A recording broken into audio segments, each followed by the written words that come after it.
Boleh ke pakai minyak hitam terpakai dekat rantai motor korang? Ini yang orang-orang dulu buat. Sampai sekarang pun ada buat, cuma sekarang dah jarang kan. Contoh ni aku minyak hitam terpakai, dekat tak ada botol, lepas tu letaklah rantai macam biasa dekat kau punya rantai korang. Memang lagi senang meresap, bukan senang meresap, lagi senang merebak. Sebab aku minyak hitam tu lagi betul-betul pekat. Cuma masalah minyak hitam terpakai ni, jawapan dia sebenarnya ialah boleh. But as long konsep rantai ni korang kena ada minyak, itu saja cukup. Kalau kita nak kurangkan geseran, so kau pakai minyak apa pun tak kisah, yang penting minyak.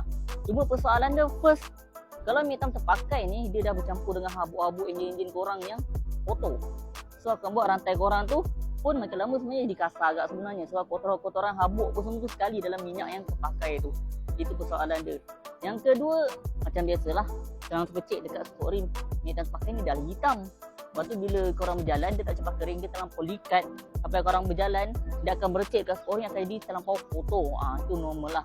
Cuma kadang orang terpakai habis tu, kalau pakai minyak hitam biasa, lagi okey lah, boleh je, tak ada masalah pun, boleh, tak ada masalah. Tapi dia macam biasa yang saya cakap, minyak hitam, so dia likat, dia tak cepat kering macam chain loop yang khas untuk rantai. So akan buat kau punya sport rim cepat kotor. Itu je biasanya isu yang besar kalau pakai minyak hitam dekat rantai korang. Sebab tu kalau nak pakai betul-betul nak jaga kau punya rantai, pakai minyak yang memang khas untuk rantai. Contoh chain loop, brand Metanov kita memang dikhaskan untuk chain loop rantai korang untuk perlindungan. Kita dah main dengan rantai ni dah lebih 10 tahun tau. Badan Negara pun dah 10 tahun dah sebenarnya kan.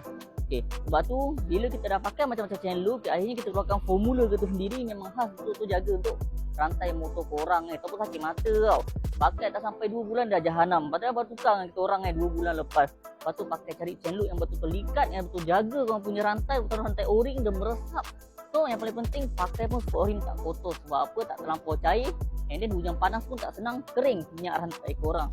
So korang dah pakai ke belum chain loop Metanov kita ni?